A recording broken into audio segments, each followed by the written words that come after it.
안녕하세요. 오늘도 사연살롱을 찾아주셔서 감사합니다. 돌쟁이 아이를 키우고 있는 엄마예요. 출산 전까지 센터에서 사회복지사로 일을 했어요. 저는 센터에서 장애를 가진 아이들을 돌보는 일을 주로 했어요. 친구들한테 복받은 지지배라는 소리를 자주 들어요. 이유는 하나예요. 바로 제 남편이 저보다 연하라는 것 때문이죠. 남편이 저보다 3살이나 어리거든요. 비록 제 남편이 저보다 나이는 어려도 훨씬 성숙해서 정신 연령으로 따지자면 저보다 훨씬 연상 같아요. 마음씨도 착하고 선한 데다 생각도 깊고 무엇보다 제 마음을 잘 헤아려주죠.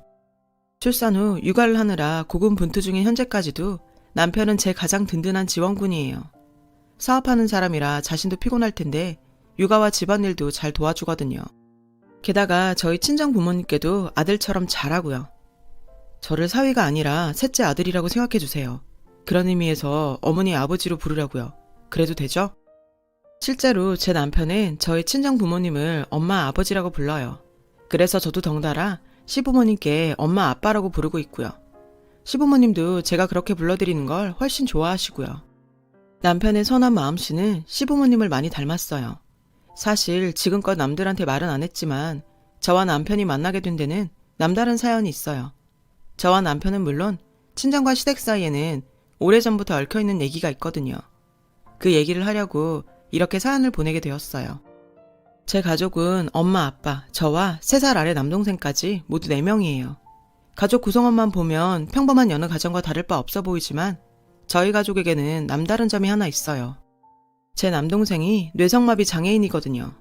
엄마가 남동생을 가졌을 때 고생을 많이 하셨어요. 출산 예정일이 지났는데도 진통도 없고 출산 기미가 보이지 않았거든요. 산부인과에서는 아기가 너무 커진 채 안에 있으면 위험하다고 했어요. 그래서 강제로 출산을 하도록 했는데 그 과정에서 태아의 산소 공급이 중단되는 일이 생긴 거죠. 병원에서는 동생이 가망 없을 거라고 했지만 다행히도 동생은 인큐베이터 안에서 기적적으로 살아났어요. 대신 뇌성마비 장애를 얻게 되었죠. 장애가 있다는 건 2살 무렵에 알았어요. 부모님은 또래 아이들에 비해 발달이 더딘 동생을 병원에 데리고 가셨고 그때 뇌성마비 장애 판정을 받았어요. 당시 저는 5살이었지만 부모님이 동생을 끌어안고 우시던 기억이 나요. 그런 상황 속에서도 부모님은 동생을 포기하지 않으셨어요. 평생 비틀어진 몸으로 휠체어 신세를 지게 될 동생이었지만 부모님은 있는 그대로 받아들이고 똑같이 키우셨죠. 말도 할 수 있고 지능이 낮은 것도 아니니 남들과 똑같이 공부시키면 성장할 수 있는데 왜 포기를 하냐? 시며 시설로 보내란 주위 사람들의 말을 일축하셨어요. 덕분에 동생은 2분의 사랑으로 일반 교육을 받으며 자랄 수 있었어요. 하지만 불편한 몸으로 일반 아이들과 같은 교육을 받자니 부모님 손길이 많이 필요했어요. 그래서 저는 주로 외할머니 손에서 자라야 했죠. 동생만 챙기는 부모님한테 서운할 법도 했지만 다행히 부모님께서는 동생을 돌보시는 중에도 저를 잊지 않으셨죠. 피곤한 몸을 이끌고 잠깐이라도 제게 오셔서 안아주시고 사랑한다는 애정 표현을 많이 해주셨거든요. 게다가 동생이 가진 장애와 왜 동생을 돌봐야 하는지 자주 설명해 주셨고요. 게다가 제 곁에는 늘 사랑으로 보살펴 주시는 외할머니도 계셨고요. 덕분에 저는 동생을 비롯한 장애인들을 이해할 수 있었고 삐뚤어지지 않고 자랄 수 있었어요. 시간이 흘러서 동생은 초등학교에 입학했어요. 제가 다니던 초등학교였죠. 엄마 말로는 주변에서 곱지 않은 시선도 있었다고 해요. 하지만 엄마는 꿋꿋하게 동생을 데리고 등하교를 시키셨어요. 저는 종종 동생 놀리는 애들을 찾아가 혼내주기도 하고 점심시간에 혼자 교실에 있어야 하는 동생을 찾아가 같이 놀아주곤 했어요. 나름 누나 노릇을 했던 거죠. 하지만 동생이 초등학교 4학년이 되고 제가 중학생이 되면서 더 이상 예전처럼 동생을 돌봐주기 힘들어졌어요. 엄마가 더 고생을 하게 된 거죠. 그런데 뜻밖의 지원군이 나타났지 뭐예요. 어느 날인가 동생이 또래 아이와 함께 집으로 왔더라고요. 동생 또래의 남자아이는 동생 휠체어를 밀고 와서는 그러더라고요. 유성이랑 같은 반 친구 강동호예요. 유성이 집에 데려다 주려고 왔어요. 그 후로도 그 아이는 매일같이 제 동생을 집까지 데려다 주었고 가끔은 집에 와서 같이 숙제도 하고 놀곤 했어요. 한 번은 동생이 그러더라고요. 학기 초부터 먼저 자기한테 다가와서 같이 놀아줬었고 다른 애들이 자기랑 놀지 말고 나가서 같이 놀자고 하는데도 싫다면서 자기랑 같이 놀자고 했다더라고요. 정말 고마운 친구라면서요. 저희 부모님도 그런 동호한테 늘 고마워하셨고 동생의 절친이 되어준 그 아이를 위해 늘 간식도 챙겨주시고 마치 친아들처럼 잘해주셨어요. 그 아이는 꽤나 어른스러웠어요. 유성이는 착하고 저보다 똑똑해요. 유성이한테 도움을 못 받았으면 저는 숙제도 못했을 거예요. 이런 동호를 보며 저 역시 내 동생한테 진실된 친구가 생겨서 정말 기뻤어요. 동생과 동호는 나란히 졸업을 했고 같은 중학교에 진학을 해서 변함없는 우정을 유지했어요. 그렇게 평화로운 나날을 보내던 어느 날이었어요. 동생이 중학교 2학년 되던 해였죠. 저는 개교 기념일이라 집에 있었고 엄마는 잠시 나가신 상황이었어요. 벨이 울리기에 받았더니 혹시 유성이 누나예요? 저는 그렇다고 했죠. 유성이 담임선생님이에요. 유성이랑 동호가 일이 생겨서 파출소에 와 있는데 유성이 어머님께서 전화를 안 받으시네요. 저는 전화를 끊고는 허둥지둥 파출소로 향했어요. 가는 길에 엄마한테 파출소로 와달라는 문자도 남겼고요. 파출소에 도착하니 동생이 담당 경찰과 책상을 사이로 마주 앉아 있었어요. 그 옆에는 동생과 같은 교복을 입은 학생 3명과 경찰관이 앉아 있었고요. 유성이 누나인가요? 중년 여성이 저를 부르며 다가왔어요. 동생의 담임선생님이셨죠. 선생님께 무슨 일이냐고 여쭈었더니 당황스러운 표정으로 그러시는 거예요. 유성이 친구 동호 아시죠? 동호가 유성이 때문에 싸움에 휘말려서 지금 병원에 있어요. 그 말에 가슴이 철렁했어요. 사건의 정황은 이러했어요. 학교에서 주먹 좀 쓴다는 애들 몇 명이 평소 동생한테 장애인이라는 이유로 시비도 걸고 괴롭혀왔었나 봐요. 그런 일에 익숙했던 동생은 평소대로 담담히 무시를 했는데 동호는 달랐던 거죠. 시비를 걸 때마다 제 동생을 위해 맞서 싸웠던 모양이에요. 그동안 몇 번 싸움으로 번질 뻔한 일도 있다더군요. 다행히 지금까지는 심각한 상황까지는 가지 않았는데 이번엔 달랐던 거죠. 불량한 아이들이 급기야 제 동생한테 돈을 요구하기 시작했고 동생은 3-4번 정도 돈을 주었다더군요. 본인 말론 이를 키우기 싫어서 그랬대요. 그런데 동호가 그 사실을 알게 됐고 동생한테 돈을 뺏어간 아이들을 찾아간 거죠. 그리곤 동생한테 빼앗아간 돈을 돌려달라고 요구했대요. 돈만 돌려주면 비밀은 지키겠다고요. 하지만 그 아이들은 코웃음을 치며 거부했고 결국 주먹 싸움으로 번지게 된 거죠. 평소 주먹질을 해오던 세 아이를 동호 혼자 어떻게 당해내겠어요. 선생님께 동호는 괜찮냐고 물었어요. 파출소로 달려오느라 아직 상태 파악을 못했다고 하더라고요. 그때 마침 엄마가 오셨고 뒤이어 동생을 괴롭힌 아이들의 부모님도 오셨어요. 다행히 가해 학생들 부모가 개념 없는 사람들은 아니었던지라 연신 사과를 하며 아이들이 뺏은 돈을 돌려주겠다고 용서를 구하더군요. 그런데 동생은 생각보다 강경했어요. 돈은 필요 없으니까 쟤들이랑 같은 학교에 안 다니게 해달라고 하더라고요. 담임선생님은 이런 동생의 뜻을 학교 측에 전달하겠다고 했어요. 가해 학생들과 부모님들은 합의를 위해 동호가 입원해 있는 병원으로 향했고 저는 동생을 데리고 집으로 돌아왔어요. 저녁 때 엄마한테 연락이 왔는데 동호는 전치 사주가 나왔다더군요. 그 얘기를 듣고 동생은 많이 울었어요. 왜 안 그렇겠어요. 자기 때문에 가장 소중한 친구가 다쳤는데요. 동호는 제게 전화를 해서 동생한테 자기는 괜찮다고 전해달라고 하더군요. 동호의 마음 씀씀이에 전 미안하고 고마웠어요. 결국 가해자들한테는 강제 전학 처분이 내려졌어요. 동생이 원한 대로요. 그런데 뜻밖의 상황이 벌어지고 말았죠. 담임선생님이 전화로 그러시는데 동호까지 전학을 가게 됐다는 거예요.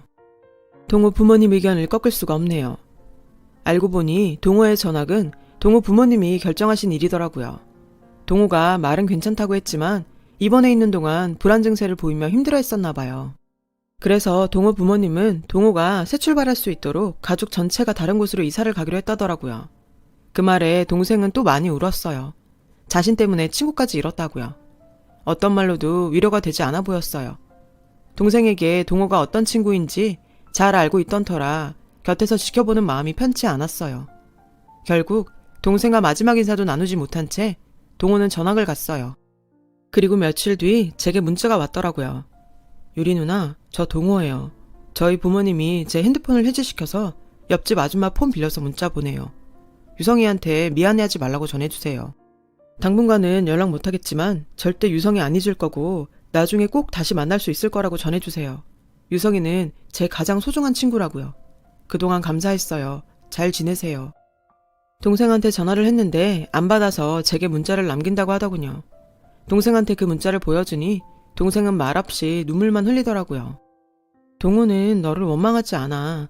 동우 말대로 각자 자리에서 열심히 살다 보면 언젠가 꼭 다시 만날 수 있을 거야. 그러니까 힘내자. 전 동생을 위로하며 눈물을 닦아주었죠. 한동안 힘들어하던 동생은 다시 기운을 차렸고 이후 정말 열심히 공부했어요. 심지어 고된 재활을 하고 온 날에도요.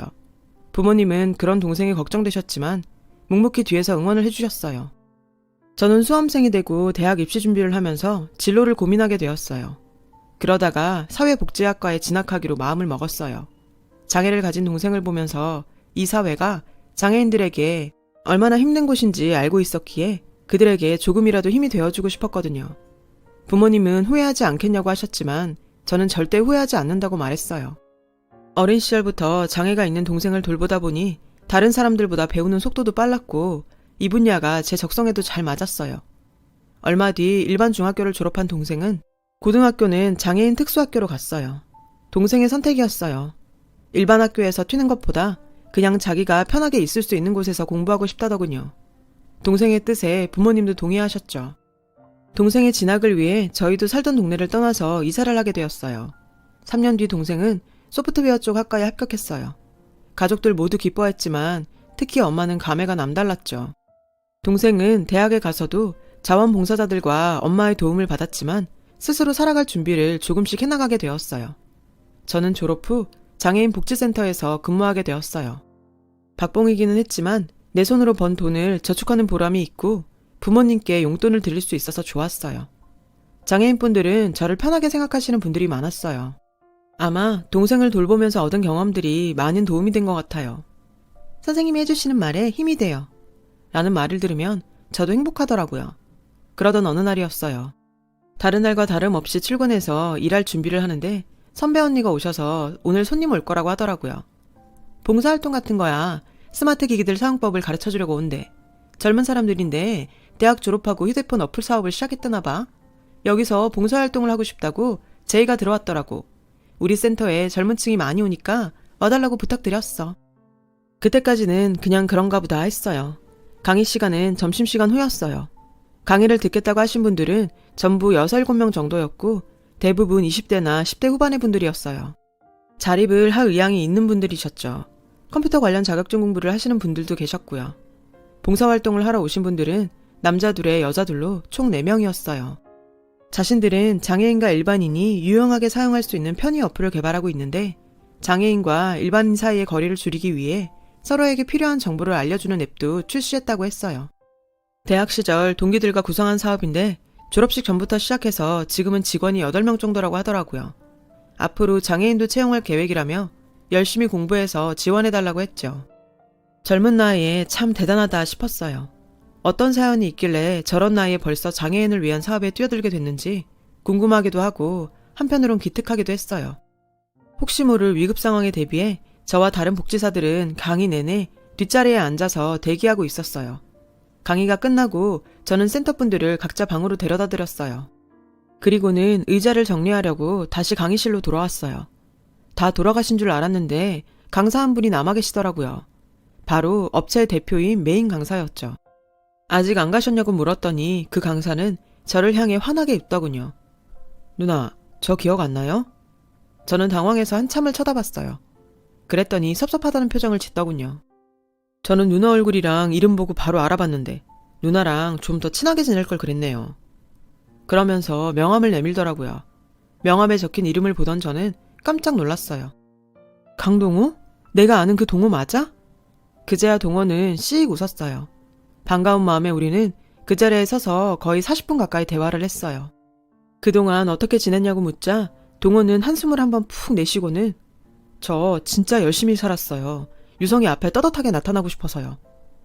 동호는 멋쩍게 웃으며 대답했어요. 그때 전학 가고 나서 심리치료도 받고 거의 1년 가까이 정신과에 다녔어요. 많이 좋아져서 더 이상 상담치료가 필요 없을 정도가 됐는데 하필 그때 집에 일이 생겨서 연락을 못했어요. 얘기를 들어보니 얼마 뒤 큰아버님이 계시는 캐나다로 가족 모두 이민을 갔었다더군요. 처음엔 할아버지께서 많이 위독하시다는 연락을 받고 잠깐 들리러 갔었대요. 다시 한국으로 돌아오려는데 그날 아침 할아버지께서 세상을 떠나셨고 결국 남아서 장례까지 치르고 오게 된 거죠. 하지만 얼마 뒤 큰아버님은 동호회를 다시 불러들이셨대요. 큰아버님이 하시던 사업이 잘 돼서 확장을 하게 되었는데 믿고 맡길 사람이 필요하시다며 이참에 캐나다에 들어와 살지 않겠냐고 하신 거죠. 회사에서 명퇴 대상자에 올라있던 동호 아버지는 그 말을 듣고는 이민 결심을 하셨고요. 그렇게 캐나다로 온 가족이 이민을 갔고 그곳에서 대학에 들어간 동호는 1학년을 마치고는 홀로 한국으로 돌아왔대요. 그리고 한국 대학에 편입을 했고요. 편입한 뒤 제 동생을 만나려고 저희가 살던 동네로 찾아갔는데 이미 이사를 가고 없어서 연락할 방법이 없었다고요. 이렇게 포기하고 살았는데 다시 만나게 되다니 기적 같다나요? 암튼 오늘 저녁에 당장 제 동생을 만나러 가도 되냐고 묻길래 저는 저희 집 주소를 알려주었어요. 유성이 놀라게 해주자. 집 앞에 와서 나한테 전화해. 그렇게 동생을 놀라게 해줄 작전을 짜곤 저녁 식사 전에 동호와 만났어요. 집 앞에서 기다리고 있는데 양손 가득 선물을 사들고 왔더라고요. 동호도 다소 긴장한 표정이었어요. 엄마, 나 손님 데려왔는데 밥 좀 주세요. 저는 거실로 들어서며 말했어요. 엄마는 말도 없이 갑자기 웬 손님이냐며 황당해 하시더라고요. 동생은 손님이 왔다는 말에 방으로 들어가려고 했어요. 저는 그런 동생의 휠체어를 잡아 세웠죠. 그리고 이어 동호가 안으로 들어왔어요. 거실로 들어선 동호를 보자 동생은 바로 눈물을 흘리더라고요. 동호를 바로 알아본 거예요. 동호는 손에 든 선물을 던져두곤 그대로 동생에게 달려가서 끌어안았어요. 둘은 한참을 울더군요. 그 모습에 놀란 엄마는 도대체 누구냐고 물었고 동호라고 말하자 놀라셨죠. 그날 다 함께 식탁에 둘러앉아 저녁을 먹으며 동호와 재회하게 된 얘기를 했어요. 동생과 부모님은 깜짝 놀라며 어떻게 이런 일이 다 있냐고 하더군요. 식사를 마친 동생과 동호는 방으로 들어갔어요. 그리고 한참을 이야기꽃을 피웠죠.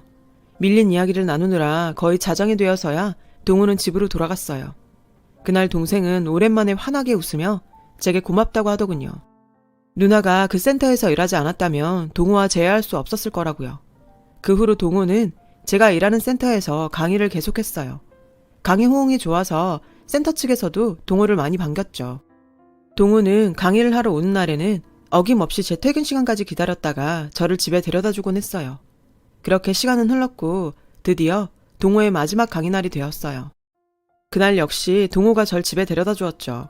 그런데 집 앞에 도착하자 뭔가 할 말이 있는 사람처럼 안절부절 하더라고요.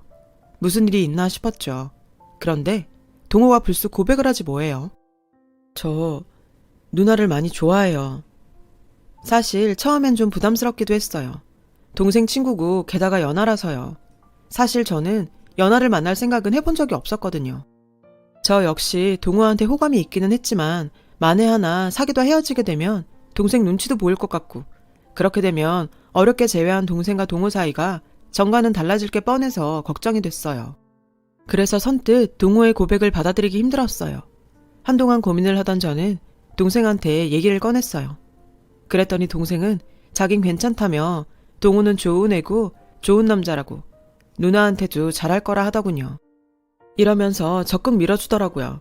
결국 동호와 저는 사귀게 되었고 제 걱정과 다르게 연애를 거쳐 결혼까지 이어지게 되었어요. 지금은 예쁜 아들까지 낳았고요. 현재 남편의 사업은 탄탄히 자리를 잡아가고 있고 동생은 학교를 졸업 후 남편의 회사에 취직해 소프트웨어 제작을 하고 있어요. 회사에선 대표와 직원이고 집에선 매부와 처남이 됐죠. 하지만 가장 큰 타이틀은 친구 사이죠. 저는 그동안 살면서 장애를 가진 남동생 때문에 잃은 것도 많았지만 덕분에 제 인생에서 가장 소중한 사람을 만날 수 있었어요. 동생을 통해 얻은 이 인연을 이제는 제 힘으로 지켜나가는 일만 남았네요. 지금까지 저의 남다른 가족 이야기를 들어주셔서 감사드려요. 여러분, 사연 댓글에 응원과 현명한 조언 부탁드려요. 좋아요와 구독은 저에게 큰 힘이 됩니다. 오늘도 좋은 일 가득하세요.